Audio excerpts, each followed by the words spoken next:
So, first things first, this is a first-time director, even though Greta Gerwig is obviously an experienced actress. So, when you first became familiar with this project, how did that sort of inform, your perception of what it could be? I was a fan of Greta's. We're in a movie together called Wiener Dog, Todd Solondz's movie. We never worked together on the film. I met her at the premiere of the film at Sundance, and she met me and my wife at the opening night party. And I think she told me later. She said, "I realized you were a nice guy. All I had seen was you playing these kind of jerks." But I realized you were a nice guy, and that's what got me to thinking about you playing this part. And I was just a fan of Greta's as an actor.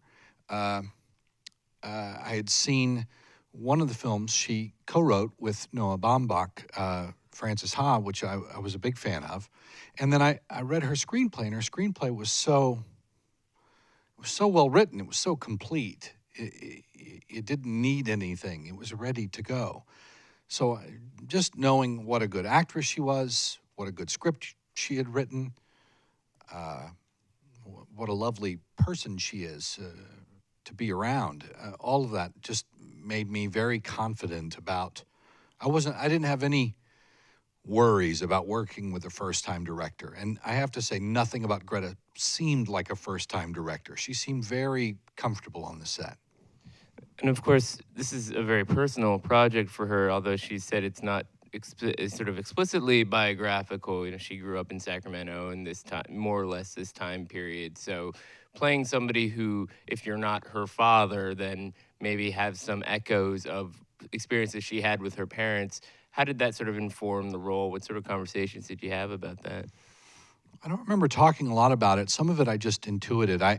Her parents in real life, I don't know how much relation they have to these parents. There's some similarities. They're not the same.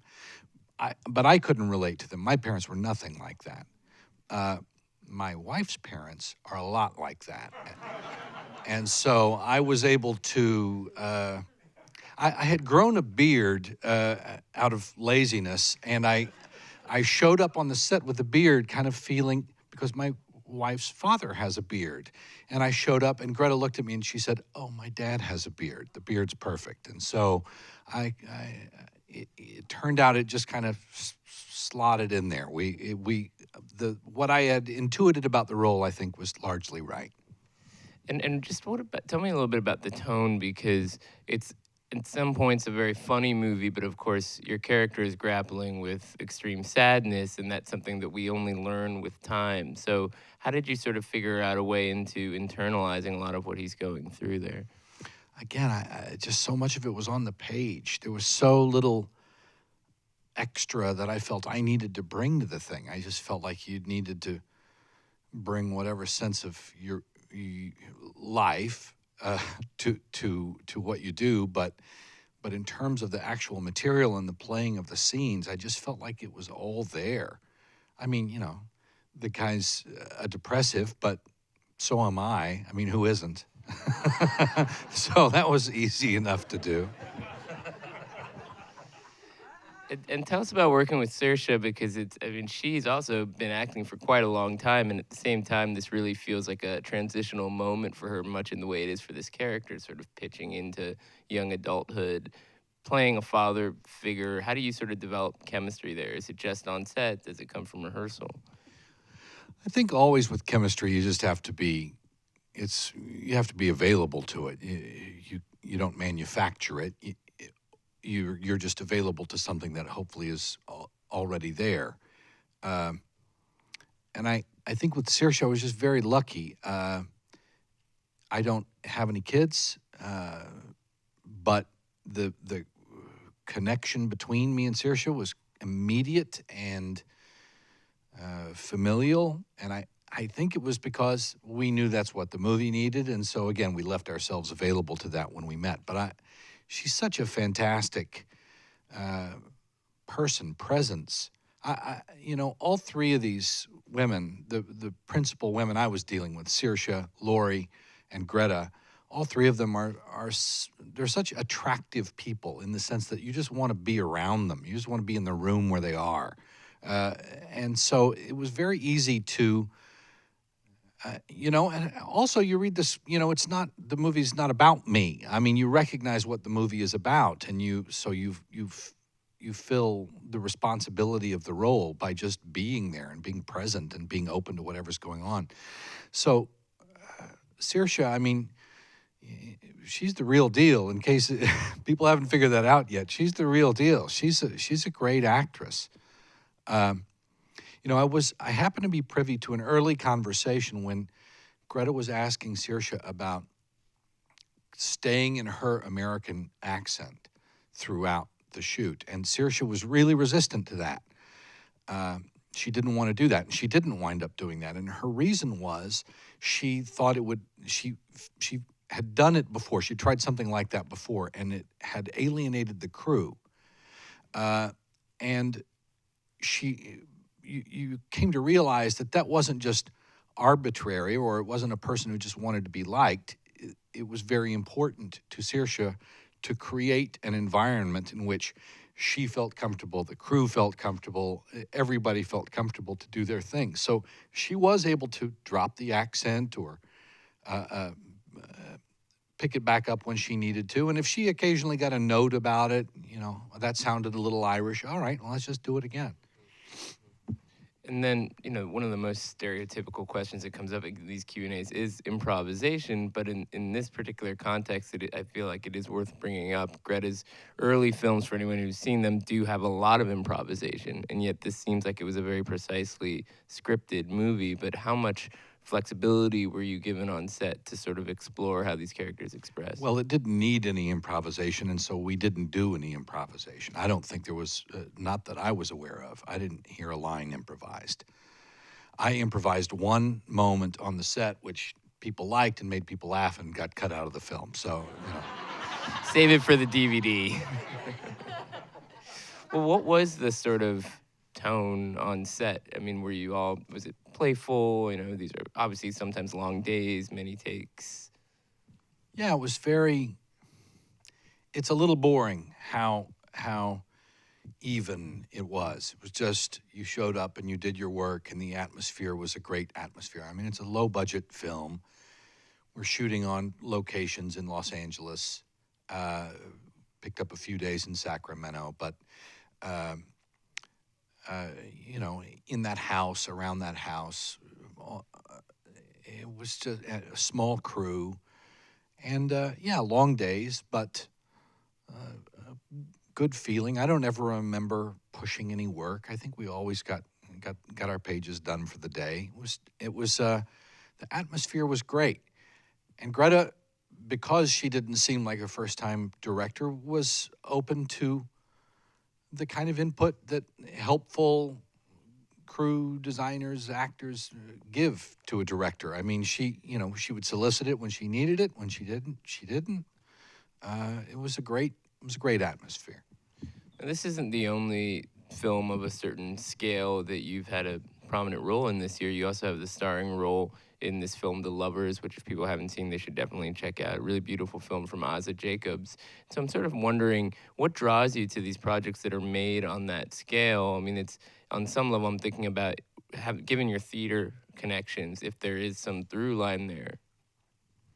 Yeah, probably. I don't know.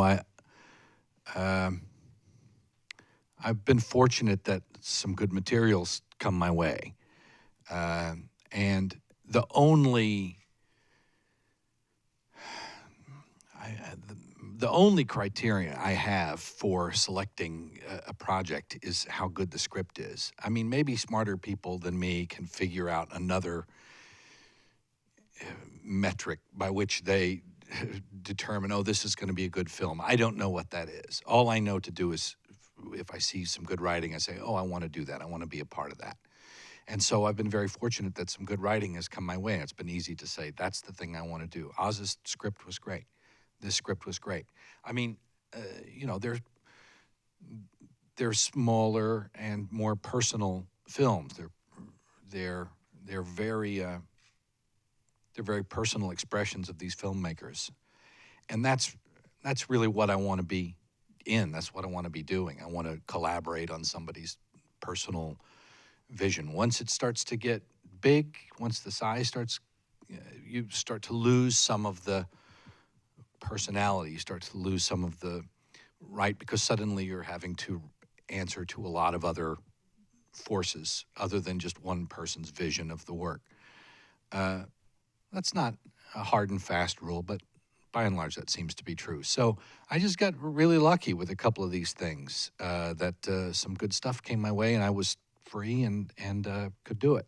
And of course, speaking of vision, you've seen your own vision in other people's hands with plays you've written being translated to the film, August Osage County, Killer Joe, Bug.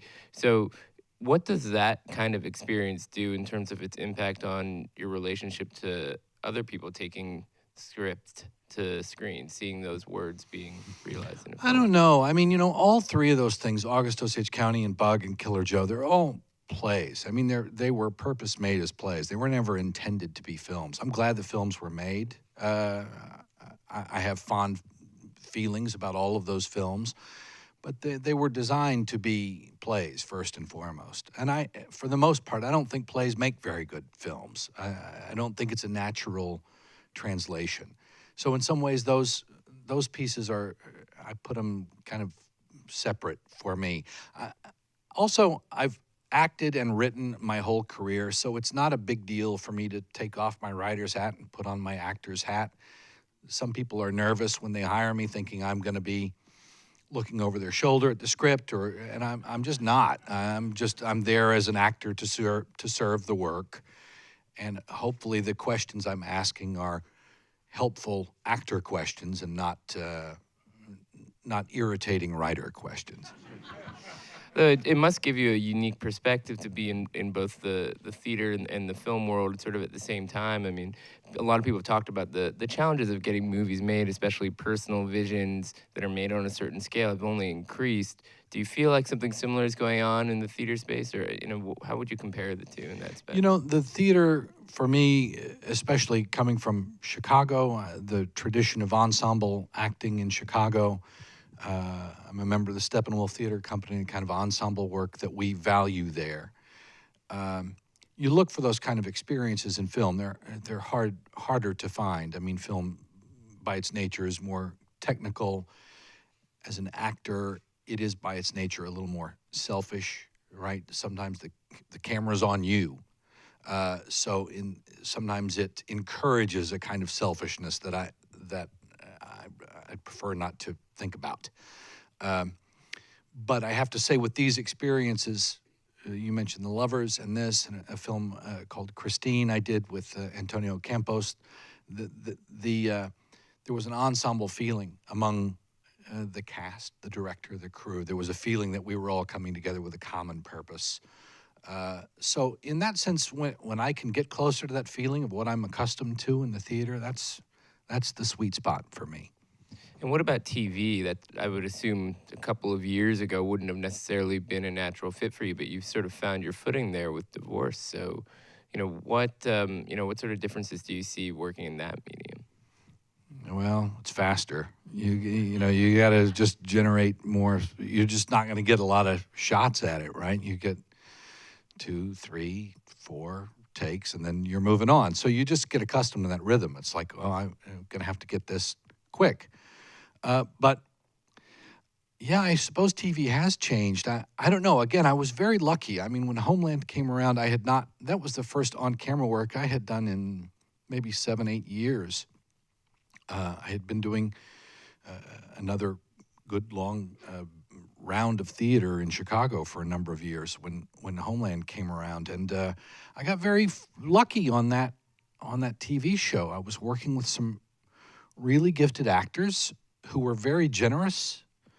I went to Mandy and to Claire and to the others on the show and said, I don't have a lot of experience with this. I'd like to learn more about this. I'm going to pick your brain about some of these things. I'm just trying to get to the point where I can drop my shoulders and be a little more comfortable, a little more relaxed on the set.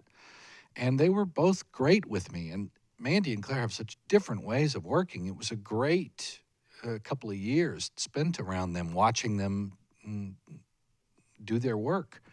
Again, in an ensemble setting, everybody understood their role on that show. Same thing with Divorce. I mean, there are a lot of like-minded people on the show who are contributing, trying to make the best thing they can, and hopefully doing it in an ensemble spirit.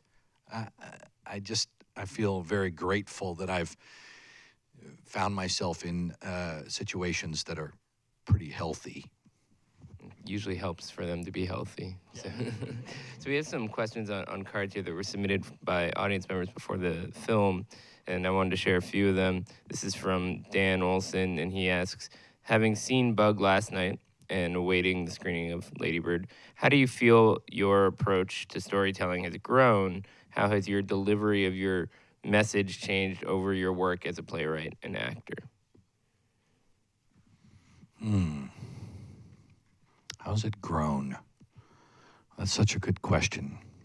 Or it's such a hard question.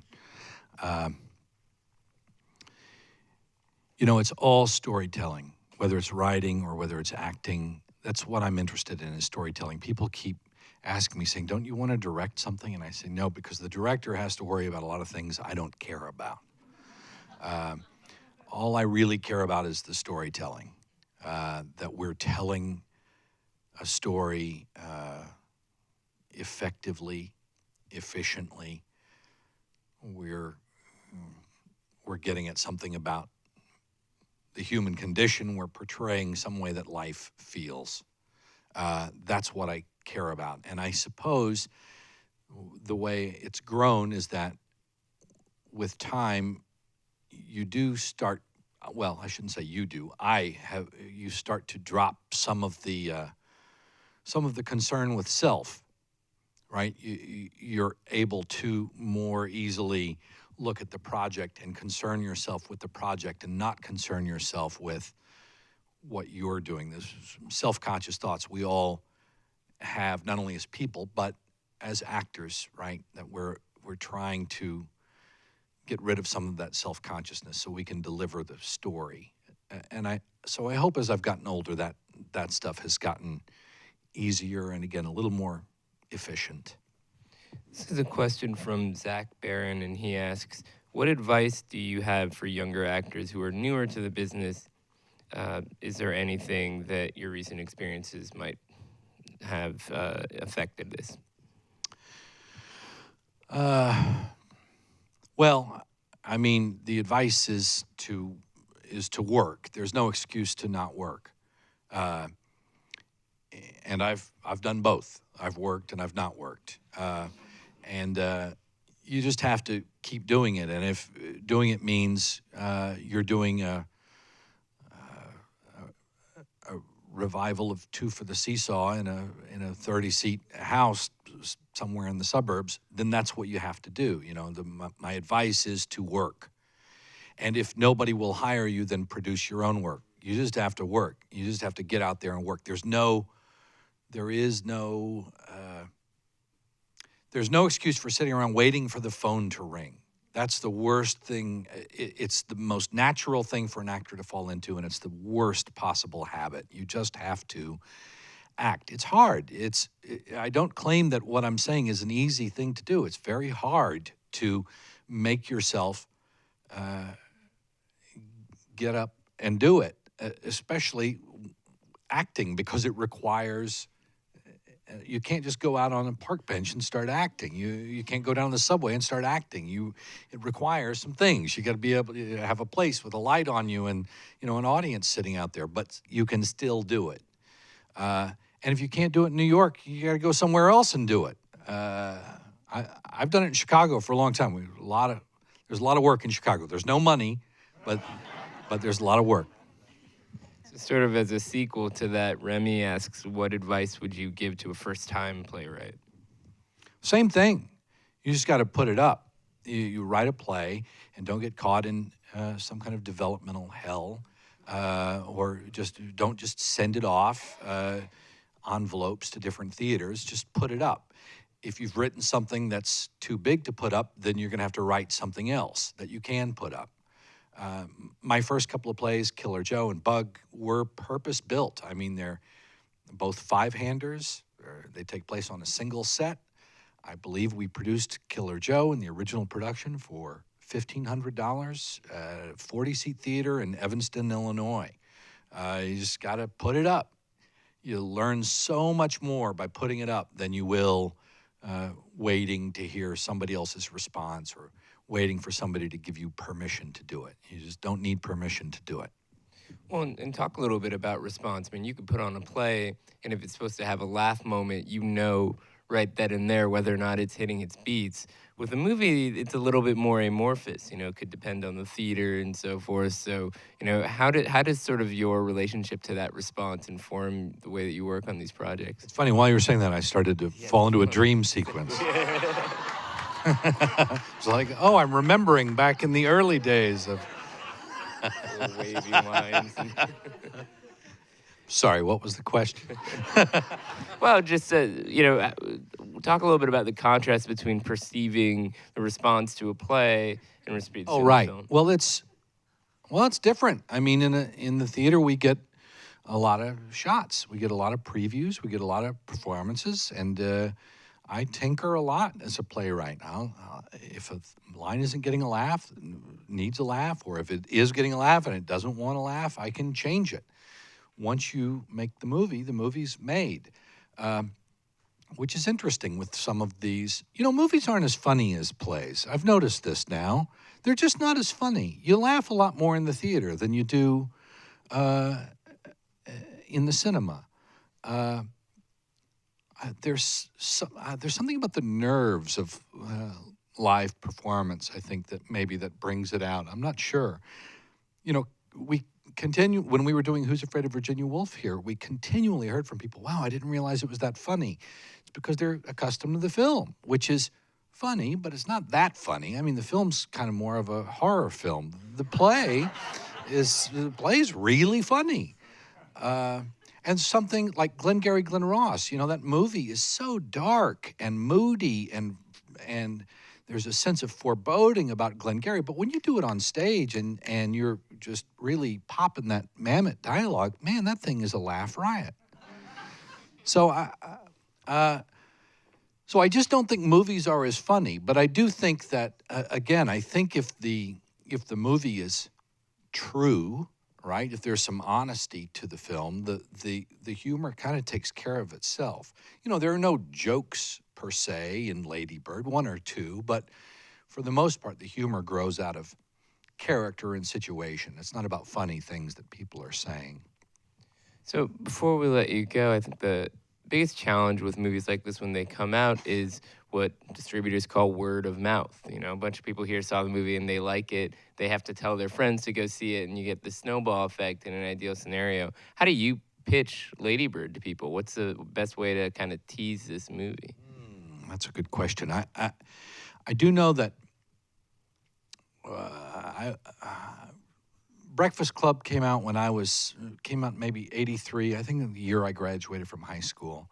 There's something about a movie that talks about a person's experience at that age, that if it really hits that sweet spot, it communicates not only to young people, but it also communicates to an older generation who recognizes there's something pretty universal about what people are going through at that age.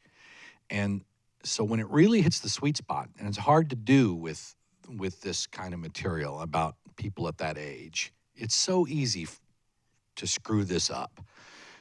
So when it does hit the sweet spot, I think people really respond emotionally to that time of life.